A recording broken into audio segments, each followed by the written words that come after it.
The foot-tapping anthems, the beats, the iconic beginnings. Music draws you in. Let's dive into the melodies that shape our lives. A journey through the symphony of your mind. Welcome to Your Brain on Music, a podcast that asks the question, what really happens in your brain when you listen to music? Here's your host, Anthony Cirillo.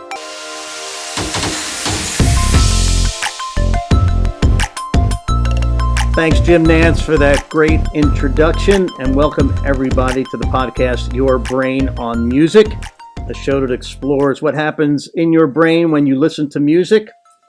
We are excited today because we're starting our first artist series with Sage Stream Artist. We'll have a little commercial about Sage Stream in our podcast a little later on, but it's a live stream interactive music network. We have over 120 artists.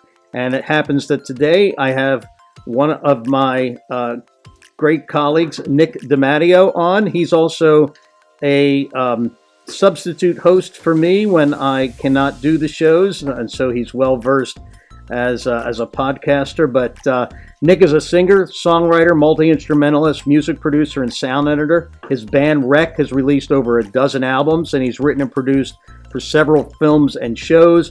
He's also a podcast producer of Music Is Not a Genre, of which I've been a guest on YouTube and all the major streaming services. You can hear Nick's voiceover work in several commercial and web spots and see Nick's acting in films such as The Many Saints of Newark. Originally from my neck of the woods in Philadelphia and South Jersey, he now lives in New York City. And you can find all about him at nickdematteo, DEMATTEO.com, and all his links will therefore be available. Welcome to the show, Nick. Hey, good to see you, Anthony. How are you? Yeah, it's been a while, and I appreciate you being on. So, essentially, happy to be here. Yeah. So, essentially, what we're trying to explore with our artists during this artist series is a little more about your introduction to music and the things that have meaning and passion in your life around music. So, let's just start about you telling us a little bit about yourself. So I grew up in a musical household. My dad has been a musician since, I believe he said his first performance was the age of 5. And he was on the television shows and did rock and roll tours and had singles, and one of them charted. And so then he graduated in a way to clubs and playing as a solo artist. And so I grew up in a household where music was ever present. And his main gig was as a cover artist. And when I was younger, I love that. I saw him a million times. But when I was a teen, I said, I want to be in music too, but I want to do my own music.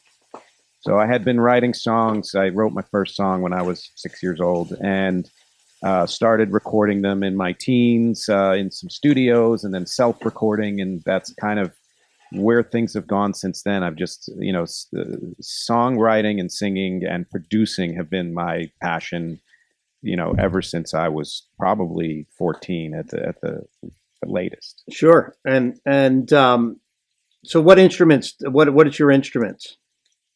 So I started on piano. My dad was my teacher. And then I picked up the acoustic guitar, which I was not great at the time. So I switched to electric guitar, which opened up a lot for me because it's a little easier to play.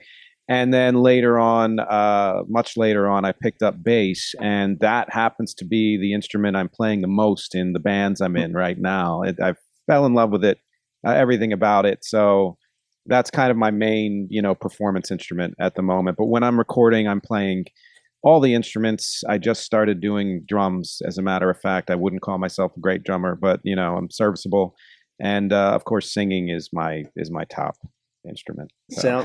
Sounds about how my path went. I was guitar first. All the bands I played in were bass, and I eventually became the lead singer who happened to play bass. So same path. So what makes you passionate about music? I mean, first of all, it's growing up in the household, my dad showed me, and through his performance especially, how much it can bring people together. It's just incredible. As you know, growing up, not really being fully aware of where people come from or how they think or believe, it none of it mattered because we were all together in a room listening to great music by a great artist. And my passion comes through that kind of, I always say in my podcast, a music conversation, communication, like all of that stuff, connection. And when I perform, absolutely, that's the objective. But when I write, it's even more so. There's a need to express certain things that I'm maybe not that great at verbally.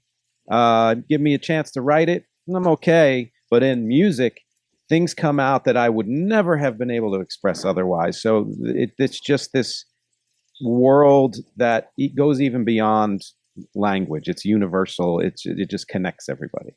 Yeah, absolutely. So, have you done any performing, and if so, how did for older people, and if so, how did you fall into that? Because obviously, Sage Stream is a platform that was developed for older folks and caregivers, and a lot of our artists sort of have that bent. Well, my dad has done a ton of nursing homes, and so when he would discuss how much it brought them to life, and we're talking in person, so you can actually see and hear them, and the idea that music can bring people to a state of consciousness in an older age that they wouldn't otherwise get to. It can pierce through dementia and things like that. It's just amazing what music can do for people. They can remember lyrics from their childhood and they can't remember what they ate yesterday. And it's just that idea. And I've done some of that a few times here and there in the city, but then connecting with you and knowing that there are people out there watching and commenting and all of that, it's a great feeling to know that people who may not even be able to leave the place they're in can have this amazing, performance piped into them and enjoy it right where they are. Yeah, absolutely. So can you share a personal story of how your music has affected? It doesn't have to be a person with dementia or caregiver, but has affected someone. Anything that top of mind comes, that you can think of. The first thing that comes to mind is I wrote this song many years ago called "On the Way Down," and I've been posting and reposting and kind of sharing older material recently. And a couple of years ago, a guy I knew back when I recorded it, and it was brand new, commented on a post and said that song helped get him through medical school. And which is interesting because it's a pretty sad song, very mellow and very yearning to fix a relationship and connect with somebody, and you're trying to make amends and all of that stuff. But there was something in there that spoke to him that maybe he got a different meaning from it that actually maybe was soothing to him and helped him through his very difficult schooling. Absolutely.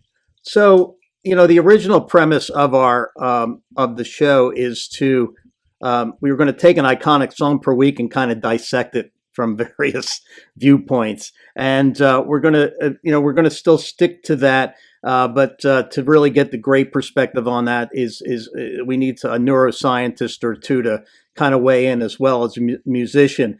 But kind of along those lines, everybody has kind of an iconic song that they remember, or a certain song, if it's played, immediately takes you back somewhere or has some real impact in your life. I guess the bottom line is I'm asking is, what's your iconic song choice and why? Well, this is the second time I've been asked this, but it's the third time I've thought of it because it's almost a question that Stephen Colbert asked in his questionnaire thing. And I was always like, if I was ever on that show, I need an answer for that. And I'm not sure what it would be because my brain goes everywhere. So it could have been Beatles. It could have been a song of mine, a song of my dad's, or U2, or any of those. But the song I've always landed on is a song called Lovely Day by Bill Withers. Yes. It's beautiful. It's one of those. There are songs I love that I don't necessarily need to hear again. This is a song that anytime it comes on, I'm just going to listen to the whole thing. And why is that? How's it make you feel? I mean, there are plenty of songs that do their best to try to make you feel happy, and depending on your mood, they might work. They might not work. Lovely Day, I could be having a crappy day, and I will feel what this song is expressing from the very beginning.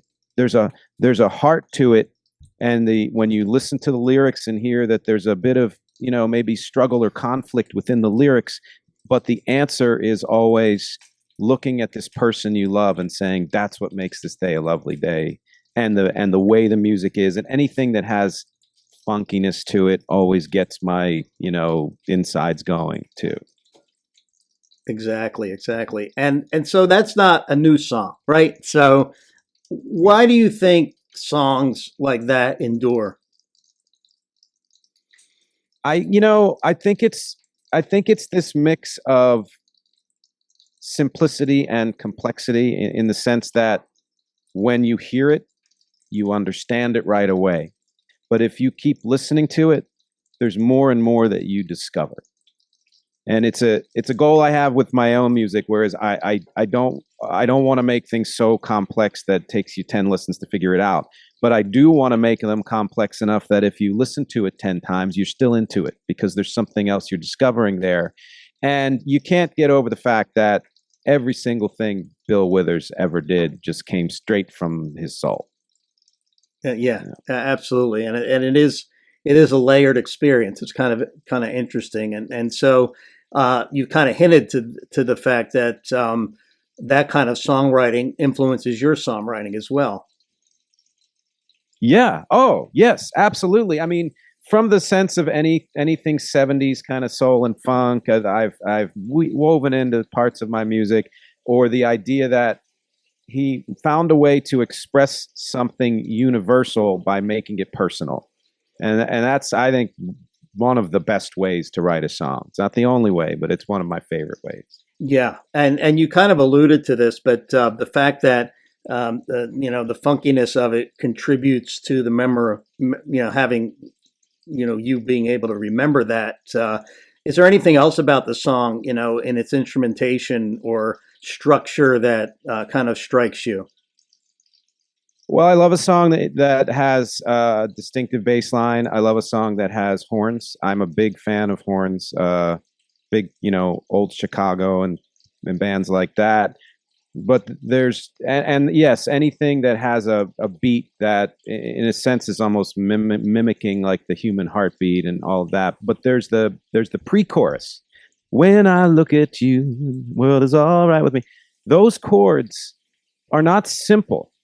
It's one chord over a different bass note, and when you try to break it down, because I've done it acoustically, you're not just playing a C sharp minor or whatever it is. I don't remember the key. It's like two to three pieces of chords layered on top of each other, and right at the time when he's getting to a point where he's expressing how the struggle is going to resolve into this beautiful chorus. It's a perfect set of chords for that.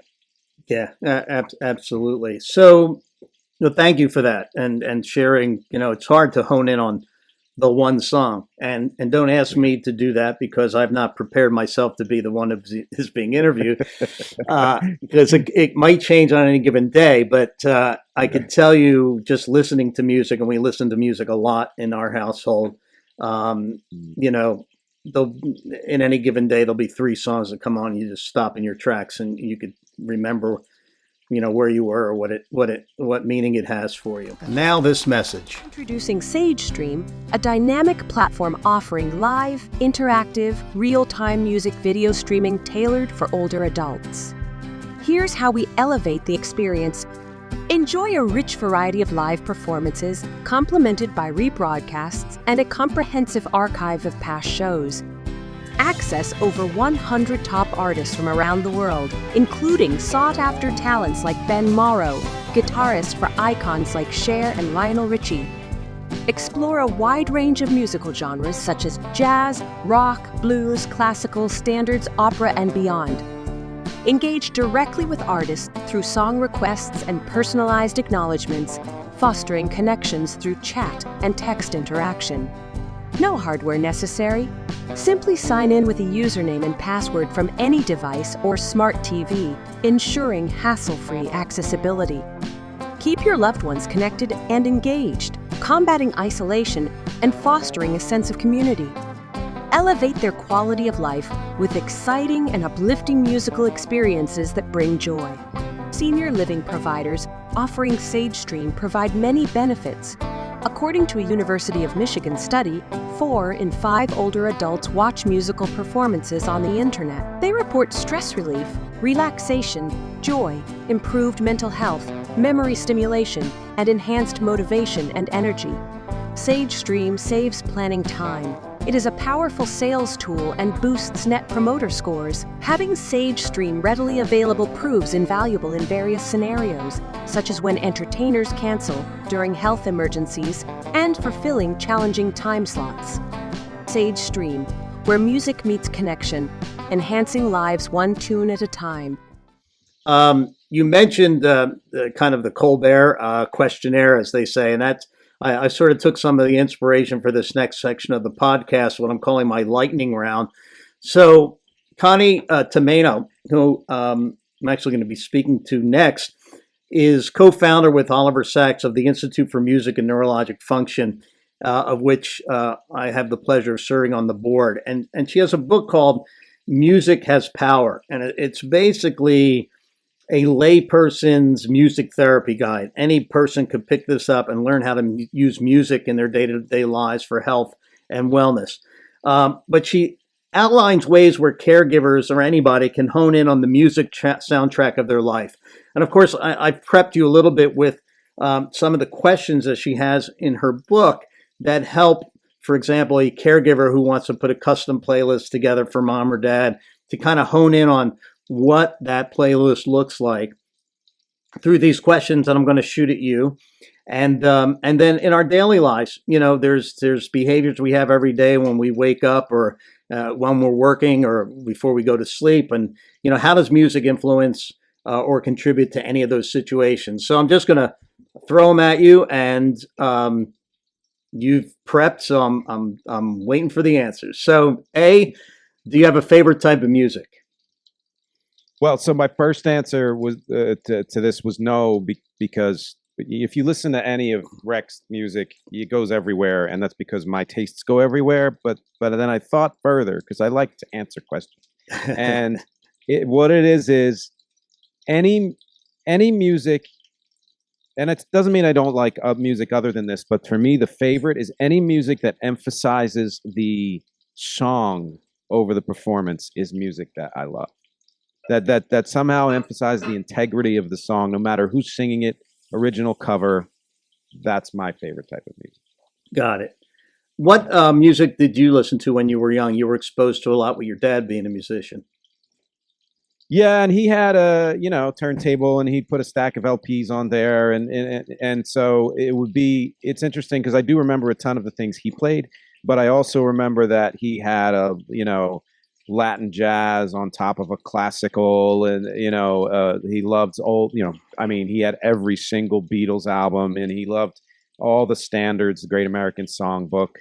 But for me, when I think young, I think teens, when my own mind awakened and I was making choices, and that's Prince, that's U2, that's the Violent Femmes, that's The Cure, that's the beginnings of techno music and hip hop. It's this stuff that has become what I do now because I lived through it.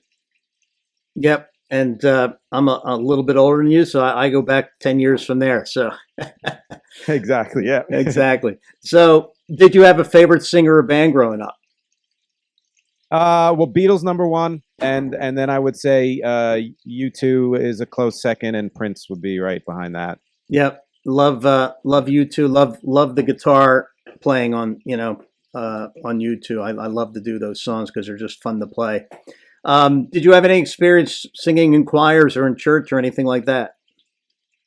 Well, I sang choir in high school. I was in the oratorio choir in college.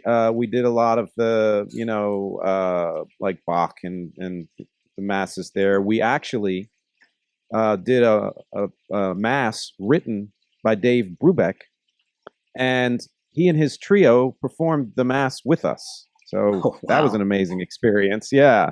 And then since then, I've done, the Ave Maria at various weddings or, funerals. And my dad sings in church every weekend. So when I go down to see him, he'll invite me and we'll Sure. sing together. Yeah, yeah, and whether or not this is pertinent or not, but this is one of the questions in her book. What religion or denomination? I'm guessing you were probably Catholic like me, but did that influence in any way music in your life?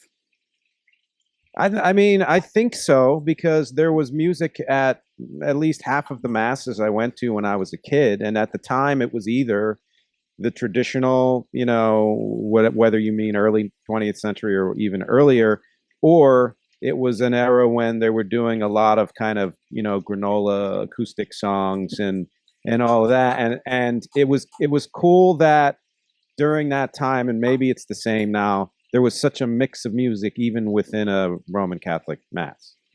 Yeah. So Yeah. yeah.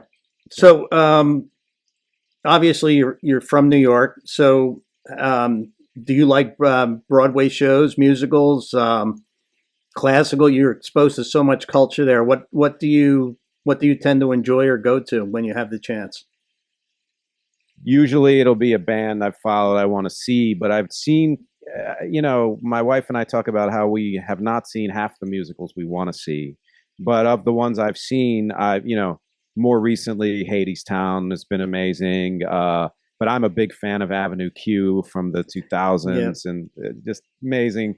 But you got to go back a little earlier, and you're talking like Sondheim, I revere.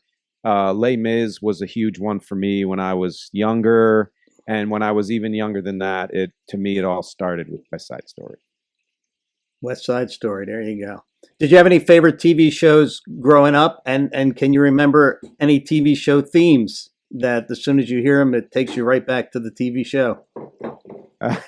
Well, I'm a big TV fan, even probably more than movies. So I'm not going to tell you all my favorite shows. The list would be too long, but the themes that absolutely take me right to that, and I'm going kind of from decade to decade. The 70s, Welcome Back, Kotter. Can see it when I hear it. It's a great song. Cheers from the 80s. Can't really beat that as a theme song. Friends from the 90s. The theme for Curb Your Enthusiasm makes you laugh even before you see the show. It's perfect. And then there's a newer show called What We Do in the Shadows, and my wife and I are absolutely obsessed with that theme song. It's amazing how perfect it is, and it wasn't even written for the show.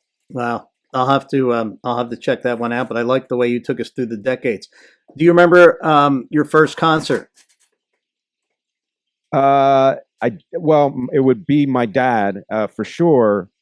And as far as a big concert, I think the two answers would be my dad was friends with the guy who played Eugene in the original Grease cast.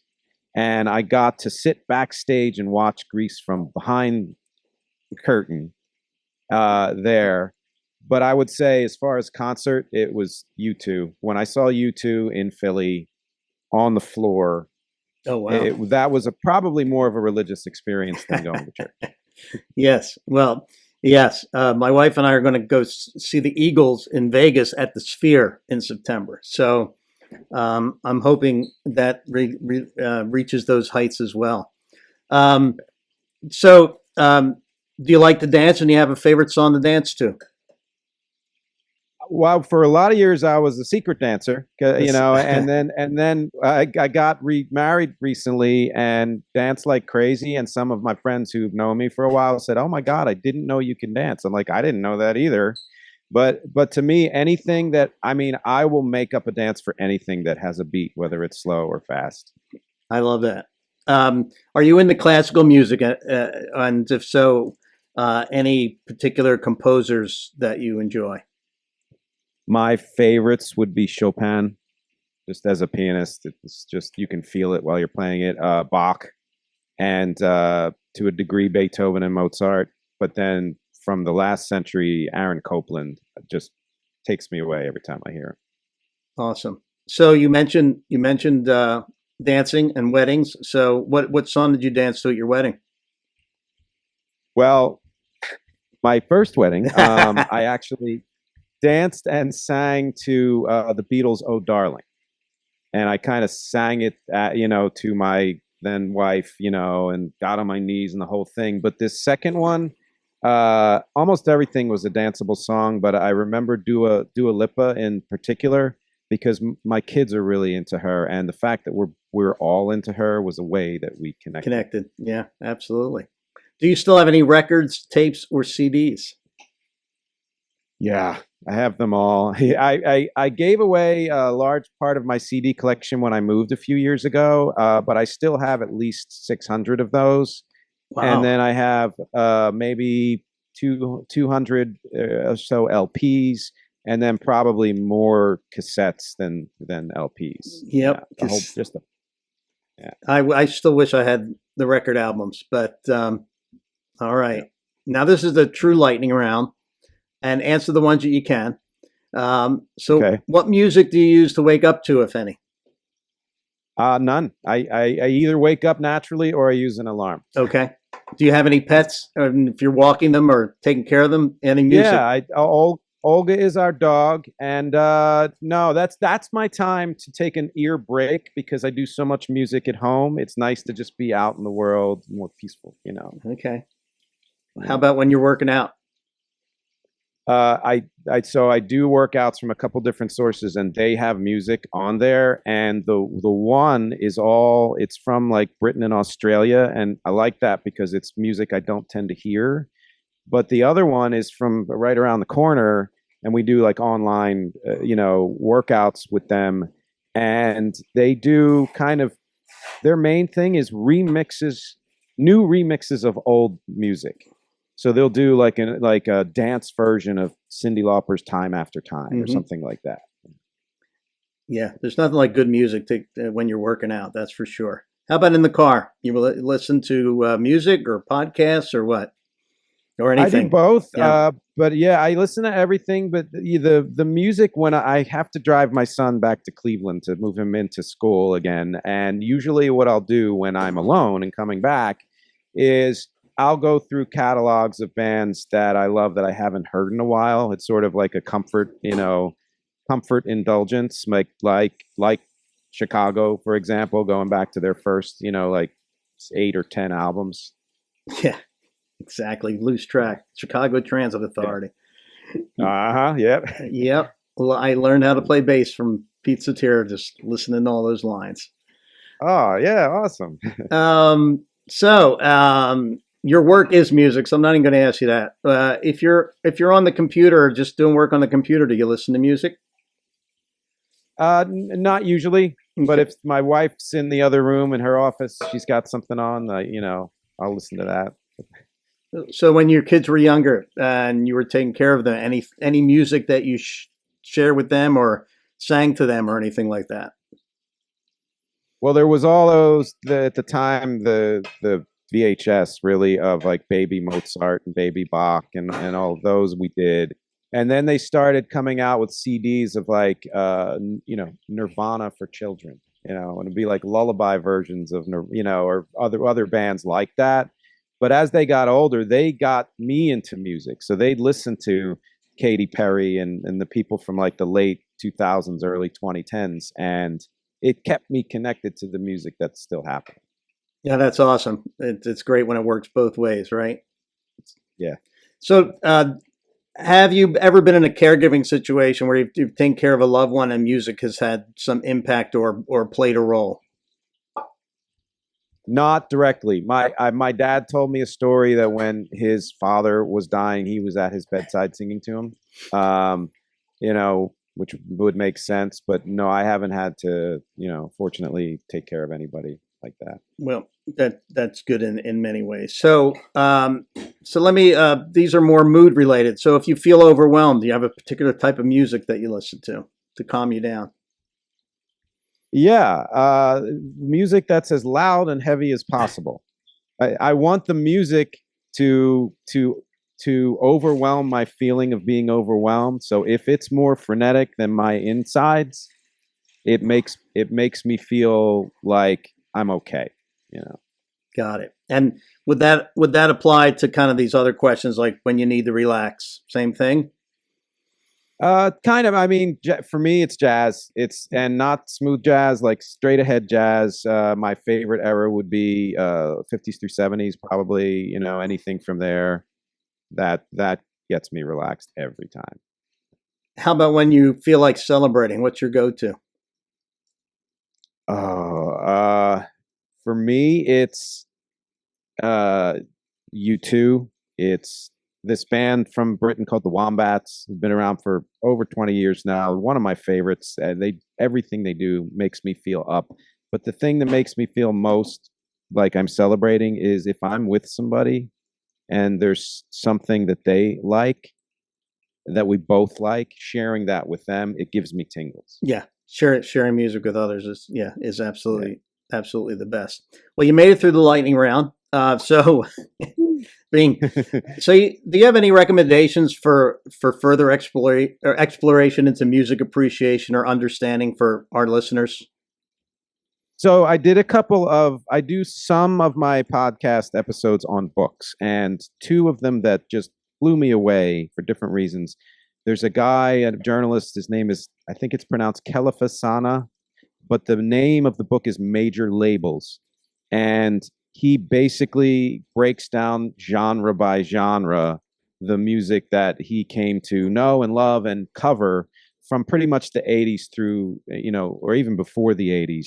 And he shed insight on things like pop music was not an actual separate genre until the 80s. And, things like it developed its codification by then, just things that amaze me.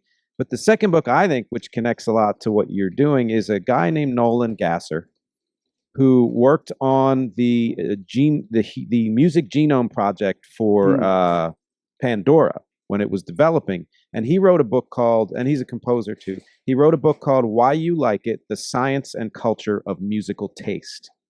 And he goes through different profiles of people. Well, this kind of person would tend to like this kind of music, and he breaks it down scientifically. And yeah, it was fascinating and very big.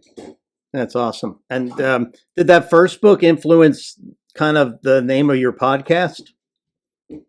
I discovered it after I started the podcast, but that's what I'm finding is both artists and fortunately now some journalists are catching on to the fact that people prefer that music is not so strictly set into one genre or another, because then they don't feel like they need to stay in their lane. They can listen to whatever they want or create whatever they want. Yeah, absolutely. So obviously you've been a loyal supporter of what we're doing here at Sage Stream and our work, and have chipped in being a co-host and substitute host. Much appreciated. Why do you think Sage Stream is important?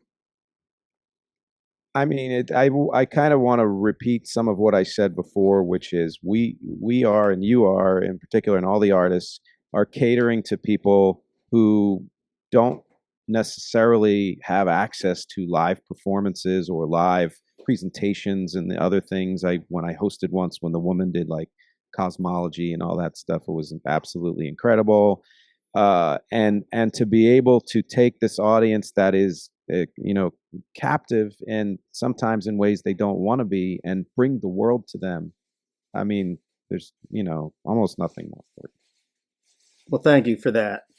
Well, there you go. Nick DeMatteo, nickdematteo.com, Rec Music.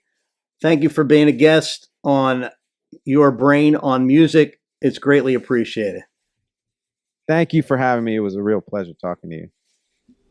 Here's this episode's tip for incorporating music into your everyday life for health and wellness, brought to you from Connie Tomaino, the co-founder and executive director of the Institute for Music and Neurologic Function.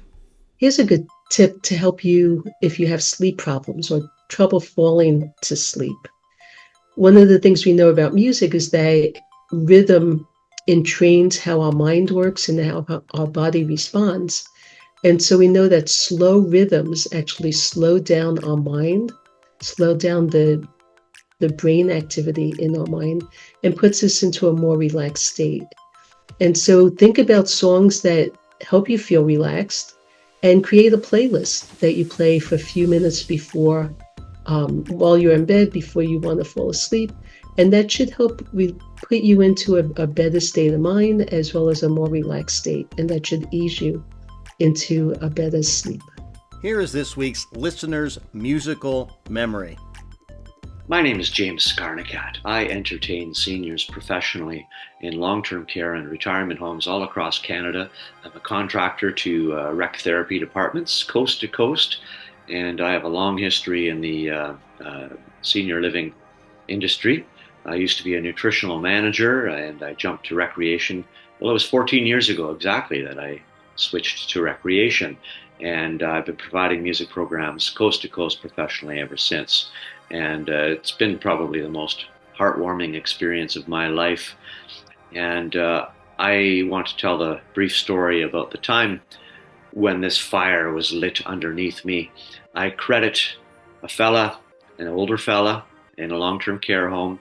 His name was Curly, and it was apparently his name because of his once curly hair, which he no longer had. And the first time I met Curly, I entered the room. It was just a small long-term care home with a small recreation room, and there he sat in the front row in his wheelchair, basically unresponsive. And even the staff right away said, "Don't worry about Curly, he doesn't react, and just ignore him."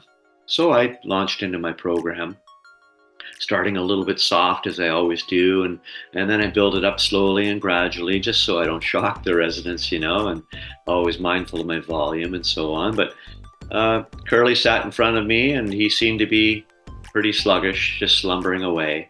But as I kept performing and playing these toe-tapping tunes from Charlie Pride and Hank Williams and whatever, he kind of perked up. He suddenly started watching the program, and he had on his lap a Kleenex box. And it wasn't long. He started tapping to the rhythm on that Kleenex box, and he started singing along just in his weak little voice. And the staff were passing by the hallway, and they were looking in the door, and one even remarked, "We've never seen him do that before." And Curly just perked right up. It was a real eye-opening moment to how music can stimulate somebody that is tired and in a torpor. But I visited there regularly going forward, and I played there almost every month at that time. The place is closed now. It was an older facility, but Curly was always singing a song, humming this melody. I didn't know what it was.